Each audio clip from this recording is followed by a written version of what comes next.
नमस्कार दोस्तों, मैं हूं जसप्रीत स्वागत मेरे YouTube चैनल सेट की इस वीडियो में। दोस्तों, हाल ही में दिए एक इंटरव्यू में श्वेता तिवारी ने अपनी 2 असफल शादियों के बारे में बात की और वह भावुक हो गई।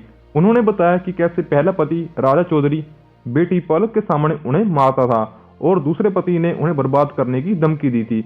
आगे उन्होंने कहा कि मैंने गलत आदमी चुना और बच्चों को सब झेलना पड़ा। दोस्तों, टीवी की पॉपुलर एक्ट्रेस में शामिल श्वेता तिवारी ने 2 बार शादी की, लेकिन दोनों बार ही उनका रिश्ता असफल रहा। दोनों शादियों में श्वेता तिवारी ने खूब अत्याचार सहे और घरेलू हिंसा का भी शिकार रही। लेकिन दोस्तों, खराब रिश्तों के लिए लोगों ने हमेशा श्वेता पर ही सवाल खड़े किए और उन पर ही उंगली उठाई गई। दोस्तों, बॉलीवुड बब्बल को दिए इंटरव्यू में श्वेता तिवारी ने कहा, मेरे बच्चे कभी दुखी भी होते हैं तो वो दुख उन्हें जाहिर नहीं करते हैं। मैं सोचकर हैरान रह जाती हूँ कि दोनों आखिर इतना खुश कैसे हैं, जबकि उनके पास इतना कुछ हो रहा है। आगे उन्होंने कहा कि वह सोचती हैं कि क्या दोनों बच्चे मुझसे अपनी फीलिंग्स छिपाने की कोशिश कर रहे हैं, और आगे उन्होंने कहा कि मेरे बच्चे ने बहुत कुछ सहा है। दोस्तों, श्वेता तिवारी की पहली शादी साल 1998 में राजा चौधरी से हुई थी और 2 साल बाद उन्होंने बेटी पलक को जन्म दिया। पर शादी के कुछ साल बाद ही श्वेता और राजा चौधरी के बीच झगड़े आम रहने लगे। श्वेता ने तब राजा चौधरी पर मारपीट करने और टॉर्चर करने का आरोप लगाया था। शादी के 9 साल बाद श्वेता ने राजा चौधरी से तलाक ले लिया और बेटी पलक को लेकर अपने साथ आ गई। दोस्तों, उस घटना को याद करते हुए श्वेता तिवारी ने कहा, मेरी बेटी पलक उस वक्त 6 साल की थी। उसने मुझे अपने पापा से मार खाते देखा। औरतें घर आती थी, उसने सब कुछ देखा है। उसने देखा कि कैसे दरवाजे पर आकर तमाशा होता था। मेरा छोटा बेटा 4 साल का है और उसे अभी से पुलिस, जज और कोर्ट के बारे में पता है। आगे उन्होंने कहा, पर यह सिर्फ मेरी वजह से नहीं है। इतनी कम उम्र में एक बच्चे का पुलिस, जज और कोर्ट जैसी चीजों से सामना होना अच्छी बात नहीं है। दोस्तों, राजा चौधरी से तलाक लेने के 6-7 साल बाद श्वेता तिवारी ने अभिनव कोहली से शादी की थी, लेकिन अब उनकी दूसरी शादी टूटने की कगार पर है। बेटे रेयांश के साथ वह काफी वक्त से अभिनव से अलग रह रही हैं। दोस्तों, श्वेता ने बताया कि अभिनव उन्हें बर्बाद करने की धमकी देते रहते हैं।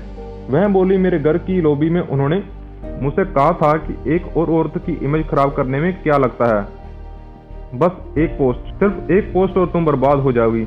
मैं बता रहा हूँ। उसके 5-6 दिन बाद उसने पोस्ट करना शुरू कर दिया। लोग कहते हैं कि बड़ी अच्छी बनती फिरती है, बड़ी सुंदर बनती फिरती है, देखो कैसी लाइफ है, पति नहीं संभाल पाई। आगे उन्होंने कहा कि मैं क्यों संभालूं पति क्यों नहीं संभाल सकता था। कांड किसने किया, मैंने कि उसने। जो इंसान मीडिया में इस बारे में खुलकर बात कर रहा है, लोगों को लगता है कि वह सच्चाई है, लेकिन कोई यह क्यों नहीं सोचता कि यह गलत भी हो सकता है। वो सिर्फ दर्शक है और यह भी नहीं जानते हैं कि सच्चाई क्या है, और सिर्फ इसलिए क्योंकि दूसरा व्यक्ति अपनी कहानी साझा नहीं कर रहा है। दोस्तों, श्वेता तिवारी को दुख और मलाल है कि वह चाहकर भी अपने बच्चों को इस स्थिति से नहीं निकाल पा रही हैं और उनके साथ साथ दोनों बच्चों भी बहुत कुछ बर्दाश्त कर रहे हैं। वह भावुक हो गई और बोली, मैं कुछ नहीं कर पा रही हूँ क्योंकि मेरे पास और कोई रास्ता नहीं है। मैं इस पूरी स्थिति से उन्हें चाहकर भी नहीं बचा पा रही हूँ।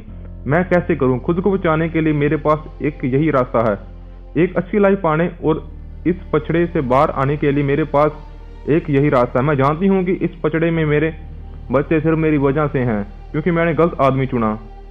वो सब मेरी गलती है, उनकी नहीं।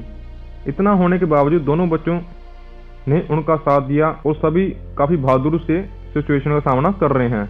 आगे उन्होंने बताया कि मेरे बच्चे मेरी वजह से ये सब कुछ झेल रहे हैं, लेकिन फिर भी उनके चेहरे पर स्माइल रहती है।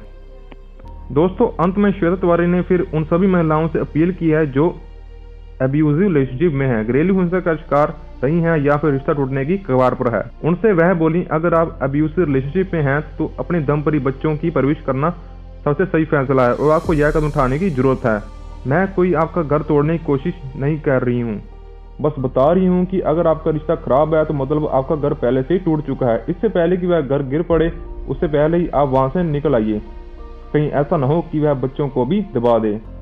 तो दोस्तों, ये थी मेरी वीडियो। इस वीडियो को अंत तक बने रहने के बहुत बहुत धन्यवाद। अगर आपको ये वीडियो अच्छी लगी हो तो मेरे YouTube चैनल को लाइक, शेयर और सब्सक्राइब जरूर कर दें। Thank you for watching this video.